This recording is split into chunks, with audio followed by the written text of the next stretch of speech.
because they got after it in the fourth quarter and we kind of wilted. So, um, it's what we've done, but it's the identity we kind of formed was being a tougher team, aggressive team, and now we look like one of the softest teams in the league. At the end of the day, when you're minus 21, minus 14, minus 15, minus 14 with your starters, it's going to be hard to win games. Ime Udoka was taking shots, deservedly so, at a god-awful performance by the Houston Rockets in the fourth quarter. 5 straight losses, 127-114. I'm pissed. Pissed about more than just this game because I did a little extra work before the show, and of course things screwed up on my end. So that's on me, but it should be on the Rockets for an absolute pants poopage down the stretch in the fourth quarter. Choke job, loser effort on the second night of a back-to-back against a Timberwolves team. They're playing on their second night. How the hell are you tired down the stretch? How are you out of gas down the stretch? I don't get it. Everyone on your team's like 25 years or younger. How are you steamed? How are you gassed? How do you suck so badly in the fourth quarter? Good God. Yeah, they're terrible in the fourth quarter, Paul. There's no other way around it. They're not a good fourth quarter team. It's not a closer. A closer doesn't help you score more than 16 points. 16 points in the fourth quarter. They're terrible in the fourth. And Udoka's right. It's who they are now. I don't think you can ever feel comfortable watching a Rockets game with a lead in the third quarter the rest of the season. It's a bunch of James Hardens out there in that game last night. They had this game in their grasp. It was great going into the fourth. And then in the fourth quarter, all of a sudden, everyone's got their hands on their knees. They're breathing heavily. Again, Anthony Edwards scored 49 points the night before, and he scores 41 points against you in this one. And there's times where, you look at what Ime Udoka says, and he's trying to motivate his players.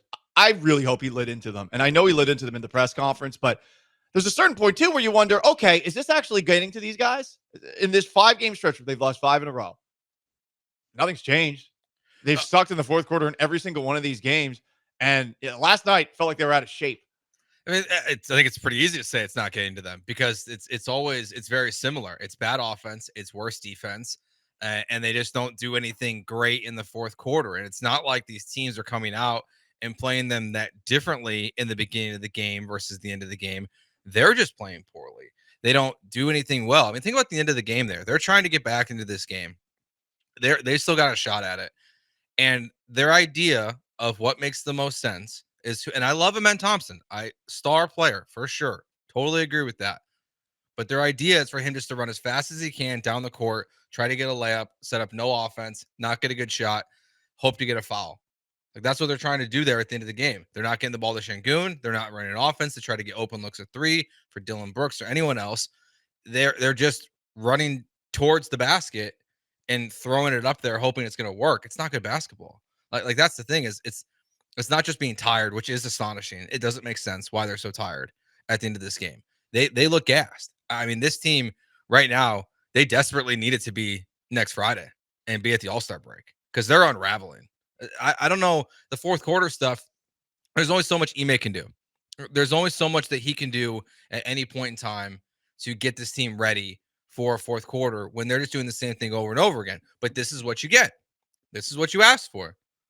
When you make the decision that you're going to stick with the core group of players and see what does and does not work, the Rockets front office and coaching staff is getting a real good view of what this current roster with the injuries looks like in fourth quarter of games. It's not good. There's no closer. Have you ever seen Glengarry Glen Ross? I have. I actually still haven't seen it, but I've seen this scene. At the very beginning of the movie, Alec Baldwin, who is, I guess, someone who works downtown for the big company, comes in to a bunch of sales guys who suck, and he lights them up. Put that coffee down.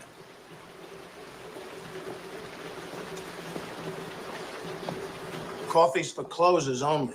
It is for closers only. The Rockets don't have a closer, Joe. That was something you would like to have seen the Rockets get at the trade deadline. Yeah, because I understand their philosophy about wanting to keep this group together, but they were playing above their expectations and they needed a closer. Jalen Green's not that guy. Amen Thompson, while he can be a very good player in this league, he's not that guy yet. They need a closer. And honestly, this is where I know there's a lot of people that love Alpi. Closers are most of the time guards, with the exception of Nikola Jokic. Guards are closers or forwards. There was a dunk that he had with, I want to say, about 6-7 minutes left in the game where he put a spin move on Rudy Gobert. He put it in. And I thought to myself, oh, man, the Rockets actually might, down the stretch, put this game away. And then they didn't score after that.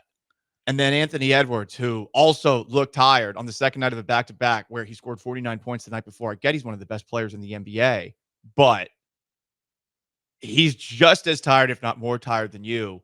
And there's multiple moments in this one, specifically one that he got after shooting a shot towards the end of the shot clock and getting his own rebound. And the Rockets just looked tired trying to stay with him. And, talk about the fouls all you want. I saw some of the Bill Worrell Army people out there. But I just don't think there's any excuse to be tired when you're this young and that team's on the second night of a back-to-back.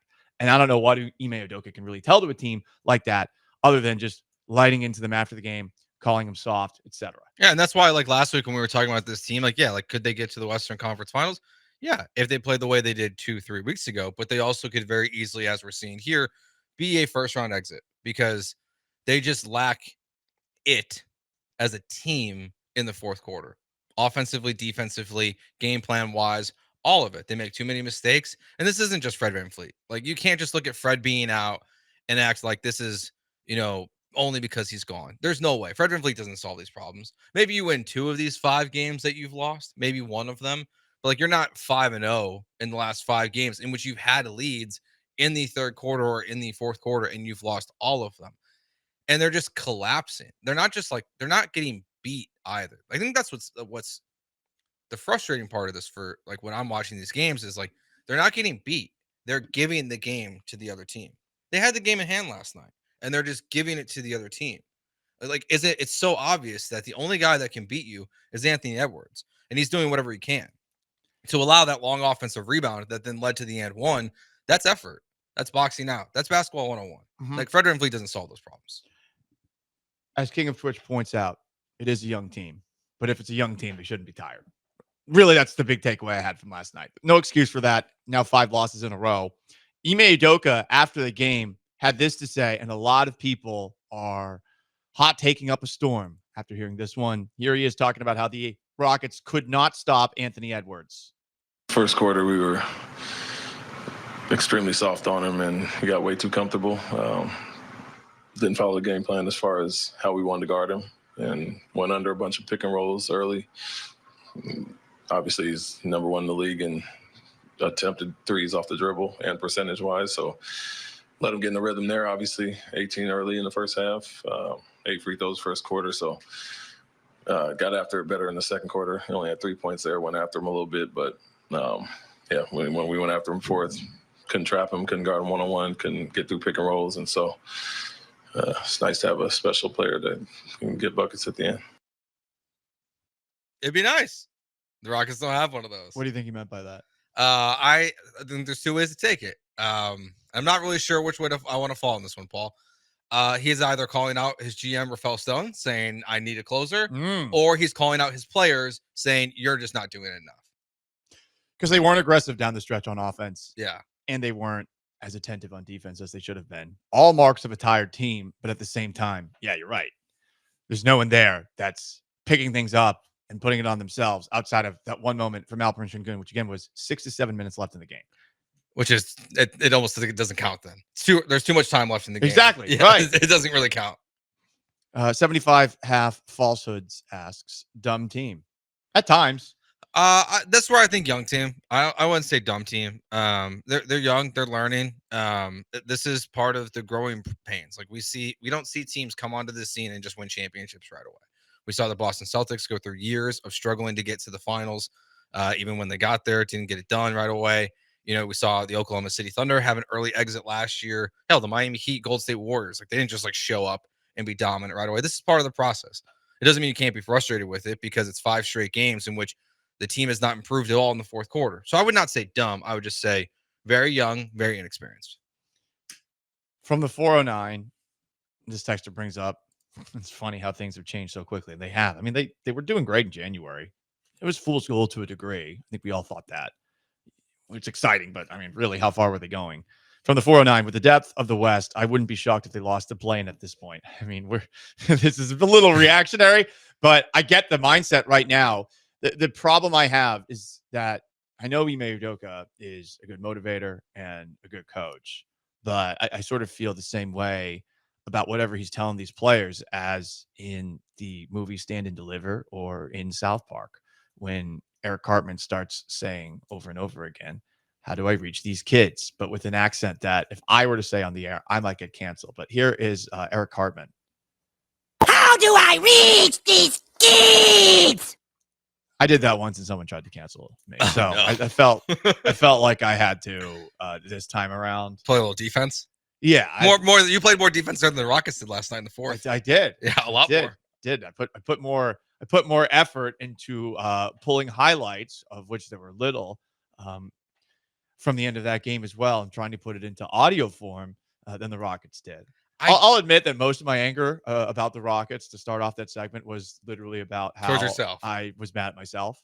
So it's nice to get that out and to beat up on the Rockets like they're a pet, so I could do that. At least they're relevant and now to take that anger out on them. Yeah. Yeah. Got Positive. to Kicking kick the dog. iguana. Yeah. No, we don't kick dogs. Reptiles, No, though. that's the same. Yeah.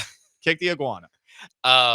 Yeah. When I realized the mishap that happened, I did have the thought like, oof, things got way worse for the Rockets just now. Things got way worse for the Rockets. I hope they're not listening. I mean, look, this team, like, I think it's extreme. I don't think they're going to be in the play-in. Like, I feel confident saying that. They're going through a really rough stretch right now. They're going to face the debuting Anthony Davis on Saturday. Weird schedule. Oh, Play- Saturday's going to be interesting. Yeah, you play Dallas at 2:00, and then you flip around and play the Raptors at home on Sunday at 1:00.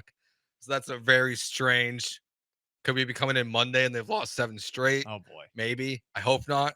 But there'll be enough bad teams on their schedule this year, and I don't necessarily agree with the strength of the West. I think some of these teams who have made major moves are just as fraudulent as potentially the Rockets are. So I think they'll avoid the play-in. Doesn't mean they won't go home in the first round, but I think they'll avoid the play-in tournament. I hope so. But yeah, things are starting to get a little tight. As Craig Ackerman said at the end of last night's game, the teams that are all around them have all been pretty hot of late. And yeah, the Mavericks' first game with Anthony Davis, they smoked my Celtics. So